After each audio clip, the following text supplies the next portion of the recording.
আসসালামু আলাইকুম everyone, Sadia's cooking and ব্লগে আপনাদের সবাইকে স্বাগতম। আজকে আমি আপনাদের নুডলস রান্না করে দেখাবো। এখানে আমি নিয়েছি বাঁধাকপি, সিম, কাঁচামরিচ, পেঁয়াজ, ধনিয়া পাতা, বাঁধাকপি। এখানে আমি নুডলসটাকে সিদ্ধ করে নেব। নুডলসটা 60 থেকে 70% সিদ্ধ করব, তাহলে এটা খেতে খুবই ভালো লাগবে। আর যদি বেশি সিদ্ধ হয়ে যায় 100%, 80-90% করলে নুডলসটা খেতে তেমন একটা ভালো লাগে না। এখন আমি নুডলসটাকে ছেঁকে নিচ্ছি।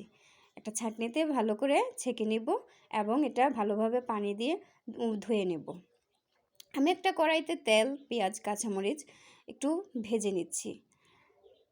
তারপর ওই সবজিগুলো আমি এখানে দিয়ে কিছুক্ষণ ভেজে নিব।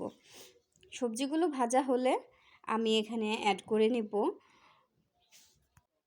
ম্যাগি ম্যাজিক মশলা এবং কোকোলা নুডলসের সাথে থাকা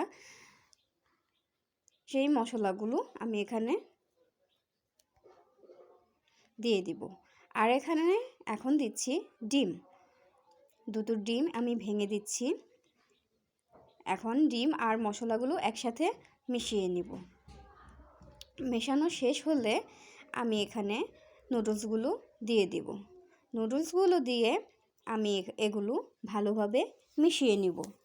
নুডলস যেন কোনো দিক দিয়েই এরকম মশলা ছাড়া না থাকে, সেজন্য নুডলসগুলো ভালোভাবে কিছুক্ষণ ধরে মিশিয়ে নিতে হবে।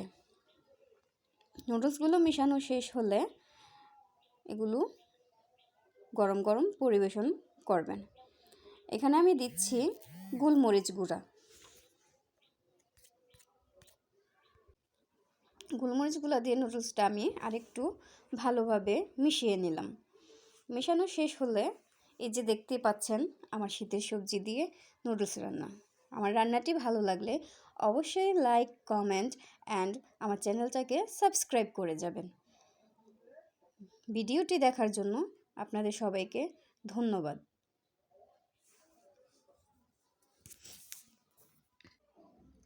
আপনারা ভিডিওতে দেখে নিশ্চয়ই বুঝতে পারছেন কতটা টেস্টি হয়েছে।